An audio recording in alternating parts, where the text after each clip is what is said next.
Hey, what's going on, y'all? It's your boy Marley Marv. Welcome to my channel, Growth is Infinite. I appreciate y'all tuning in today. I hope your day's going good so far and that you're making the best of your day. Last week, I talked about how I lost sight of who I was, how I was putting on this fashion or getting caught in relationships and looking for my identity in these things that really brought me no value at the end of the day, and it left me hurting. This week, I want to talk about our mindset and how your mindset matters, because it does. Your mindset will dictate how you live. And this is going to be more like a series. We're going to spend some time talking about this, so tune in. I'm just a Christian with a vision on a mission, man. It's the scriptures that I'm flipping and I'm living, man. I'm a different man on a mission, man. Here to bring hope to the vicious and the prisons, man. Welcome back, y'all. I was doing some research on the brain, right? And how it operates. And I found some amazing things that I never knew about our brain. I only highlighted 3 of them, but I wanted to share these with you real quick. The first one is multitasking is impossible. A study shows that when we think we're multitasking, we're actually context switching. That is where we're quickly switching back and forth between different tasks rather than doing them at the same time. The book Brain Rules explains how detrimental multitasking can be. Research shows your error rate goes up 50% and it takes you twice as long to do things. Interesting.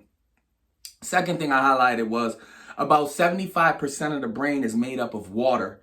That means that the dehydration, even as small as 2%, can have a negative effect on the brain functions. Dehydration and a loss of sodium and electrolytes can cause changes in memory and attention. To prevent any loss of body or brain function, take steps to keep your body properly hydrated. And this one was crazy. This one I was like, man, that's crazy. In 2005, a National Science Foundation published an article regarding research about human thoughts per day. The average person has about 12,000 to 60,000 thoughts per day. Of those, 95% of those are exactly the same repetitive thoughts as the day before, and 80% of them are negative. That's crazy. 80% of our thoughts are negative. Studies show that there are 4 sources that trigger our negative thoughts. 1 is regret of the past. 2 is fear of the future. 3 is unhealthy comparisons. And 4 is blame. And if they say if you're aware of these 4 sources, and there's many other sources, it helps you get a better control of your thoughts, to help you be more aware of them. So, when I thought about regret of the past, I'm like, man, a lot of my thinking patterns came from my past. I carried a lot of these thought patterns over into an adult. So as an adult, I was supposed to be able to, I don't live in my past. I learn from my past. But I didn't know that with the mindset I had. And that makes me think of a victim mindset. I had a victim mindset because of my past. Because of everything that I've been through, I thought this was how life is. This is how life has to be. And it was like, okay, people that I saw going to work and doing good, that didn't exist in my life, because what I saw and what I thought about and what triggered my thinking, I didn't think that was real for me. So as I got older and I just started seeing things for what they were, and then actually when I got caught up in just drugs and smoking and drinking, it really messed my mental up. So my mindset was corrupted from the beginning, and then once I put drugs and alcohol on top of it, done. And because of that victim mindset I developed over time, I thought anyone and everyone was out to get me. I didn't even know how to accept help from anyone else. I didn't even know how to let someone be there for me.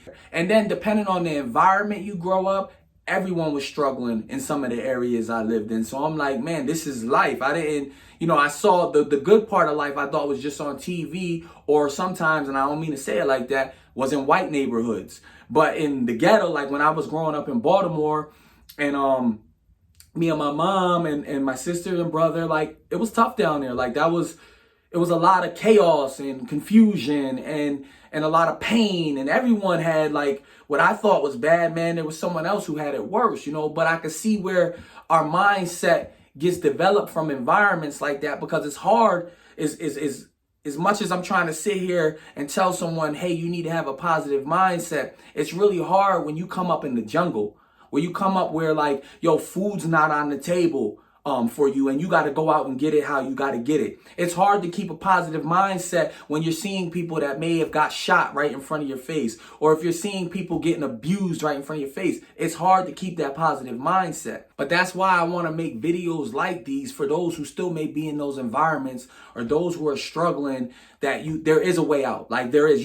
We just have to, even through the jungle, still maneuver through it. Like still keep your mind in the right place, because this isn't forever. This may be a tough time now, but there will come a point where you may have an opportunity or come across a person that may be able to help you. And for those who may be in them environments, I feel like there's always someone in them environments that are doing okay, that can be capable of helping you. But because of our mindset and where we're at, we don't, leave me alone, I'm good, you don't understand. Well, I'm here to tell you, man, take that help. If there's someone out there that's willing to invest in you to really to try and help you, take it.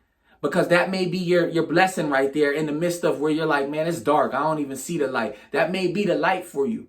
Now, for my spiritual folks, your mindset has everything to do with everything. God even talks about that in his word. He says, this is Romans 12:2. Don't copy the behavior and customs of this world, but let God transform you into a new person by changing the way you think. Then you will learn to know God's will for you, which is good and pleasing and perfect. So it all starts with our mind. Before you even do anything in the morning or however you start your day, there's already a thought. So our thoughts, this up here is huge. Like we really have to focus on our thinking and our mindset if we want to see a different life. I can't walk into this new life that I'm trying to walk into as far as being successful, as far as being motivating, if I'm keeping a mindset from the past.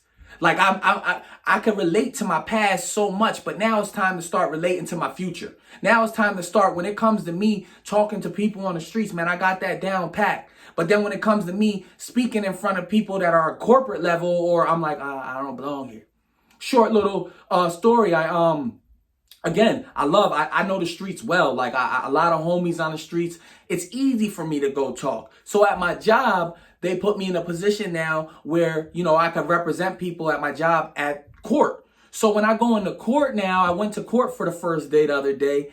And mind you, I'm going with the same judge that sentenced me to my prison time. But now I'm on the opposite side of the fence. Like now I'm there not to be sentenced. I'm there representing people that may be getting sentenced. I'm a lawyer or anything, so don't take it like that. But it's just with my job, people that come to our program and that may be involved in the court. But I'm there. And at first when I went, right, I'm like, man, like people don't know this is real though. Like I'm pacing around the courthouse. Like I don't really feel like I belong there. Like, like now let it have been a detention center or let it be like some dudes on the block. I go over there. I know that. But now with the court setting, I'm like, I don't know. I don't know if I'm smart enough. But I had to fight that. No, Marv, go in there. You belong in here just as much. You work just as hard as anyone else to be up there. And I walked in and people didn't know I was feeling that. I walked in with my head high. I went up there. I sat up there. I introduced myself to a couple people and it felt good. But I have to change my mindset. I can't keep the street mindset. Because part of me, though, I know the streets very well. Like I got that down pat. But I have to, where I'm trying to go in life today. Yes, it's good to have that mindset when it's going to benefit, in a sense. But other than that, I got to know how to turn that mindset off too. Now I'm in here with lawyers and parole officers and judges. Now I have to develop a new mindset. I got to tell myself I belong in here. And guess what? My words matter just as much as anybody else's words matter. What's crazy is when I went in, I realized they're humans just like me. They're humans. There's no like they got superpowers, special powers. But you know what the difference is? Their mindset. They got a different mindset than me. So what I'm trying to do now is get my mindset to be successful. You cannot be successful and still have a poor mindset or still have a lack of ambition mindset or a pity me or staying in your past mindset. You will not do it. It will always trump whatever you're trying to do. I was talking with a buddy of mine and we were talking about self-discipline. And I said, well, self-discipline, you got to have self-love first.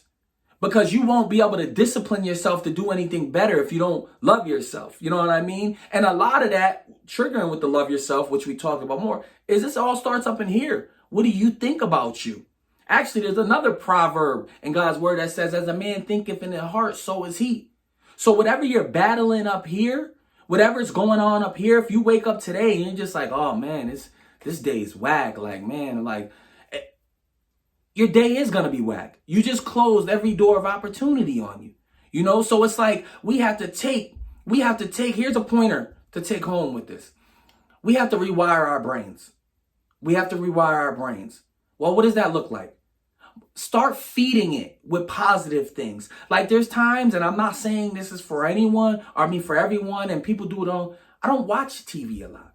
I really don't, because honestly, on TV, I spent most of my life watching TV too, watching the MTV Jam videos and I did all that. But now I don't spend, because honestly, it keeps me back in that, all right, chase the girls, got to get the bread, buy the Benz, chase the girls. I can't watch that no more because it's polluting my mind. It's making it toxic, because subconsciously what we keep seeing and what we keep feeding our brain, that's basically what's going to be our life. So I try to now listen to motivation, or try to listen to the scripture, or I'll call someone and we'll have motivational talks. Those are the things that I feed my brain today, because I'm trying to rewire my brain. I thought a certain way for so long. So if you think that there's a process where it just clicks just like that, even when I got my life right with God, it didn't just click and I was like, oh, I'm fixed now. No, there was a lot of things that I'm still learning, and that it was a process. I'm still learning how to renew my mind. I told you this when I just went into the court. This is only like 3 or 4 days ago, 5 days ago. This is new. But I had to go in there and I faced my fear. I faced that mindset that's trying to keep me stuck, because I'm not going to settle for less than who I am today. And I will do whatever it takes to get to where I want to be today. And I'll do whatever it takes to try and help someone else get to wherever it takes today. So our mindset is key. So I want you to just focus on this week is just rewiring your brain. Try feeding different things. Try reading a little bit. They actually said reading is very good for your brain. It teaches you different vocabulary words. They actually say the easier it is for you to access information, the more likely it is for you to forget it. The harder it is for, like, when you have to keep reading something or study something, it's actually, you'll remember it more. But when you're just at the click of a finger, always through Google or doing stuff like that, that information is going to be hard really to remember. But that was just a little bit I wanted to share on our mindset. I hope that helps you. And we're going to continue this. Look forward to next week. We're going to go on it more. We're going to talk about the other fears and the other things that trigger our mindset and keep us stuck and stopping us from being where we need to be. And if you didn't check out last week's video, I lost sight of who I am, make sure you check that out, man. That'll surely bless you. But I appreciate y'all. Always a blessing for y'all tuning in and supporting, and y'all have a great day. God bless.